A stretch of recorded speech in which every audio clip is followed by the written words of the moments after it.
ایک غریب کسان کی شادی نہایت حسین و جمیل عورت سے ہو گئی۔ اس عورت کے حسن کی سب سے بڑی وجہ لمبے گھنے سیاہ بال تھے، جن کی فکر صرف اسے ہی نہیں بلکہ دونوں کو رہتی تھی۔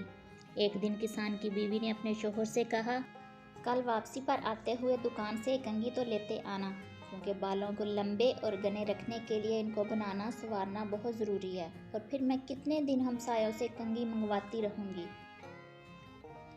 غریب کسان نے اپنی بیوی سے معذرت کر لی اور بولا، بیگم، میری تو اپنی گھڑی کا اسٹریپ کافی دنوں سے ٹوٹا ہوا ہے، میرے پاس اتنے پیسے نہیں کہ میں انہیں ٹھیک کروا سکوں، تو میں بھلا کنگھی کیسے لا سکتا ہوں؟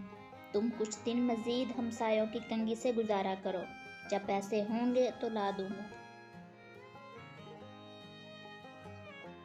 بیوی اپنے شوہر کی مجبوری کو سمجھ رہی تھی، اس لیے زیادہ تکرار نہیں کی۔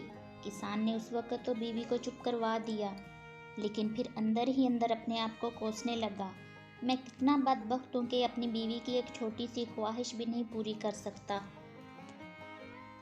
دوسرے دن کھیتوں سے واپسی پر کسان ایک گھڑیوں کی دکان پر گیا اور اپنی ٹوٹی پھوٹی گھڑی اونے پونے داموں بیچی اور اس سے ملنے والے پیسوں سے ایک اچھی سی کنگھی خریدی اور بڑی رازداری سے چھپا کر گھر کی طرف روانہ ہوا۔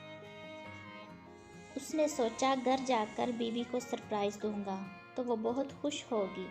جب وہ گھر گیا تو دیکھا اس کی بیوی نے اپنے لمبے بال کٹوا دیے تھے اور مسکراتے ہوئے اس کی طرف دیکھ رہی تھی۔ کسان نے حیرت سے پوچھا، بیگم، یہ کیا کیا تم نے؟ اپنے بال کیوں کٹوا دیے؟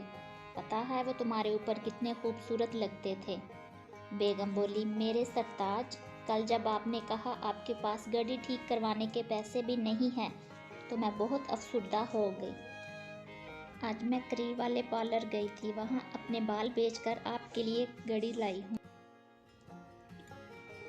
جب کسان نے اسے کنگھی دکھائی تو فرطے جذبات میں دونوں کی آنکھیں نم ہو گئیں۔ محبت صرف کچھ دینے اور لینے کو ہی نہیں کہتے، بلکہ محبت ایک قربانی اور اثار کا نام ہے، جس میں اکثر اپنی خواہشات اور جذبات کو صرف اس لیے قربان کر دیا جاتا ہے تاکہ رشتوں کا تقدس اور احترام برقرار رہے۔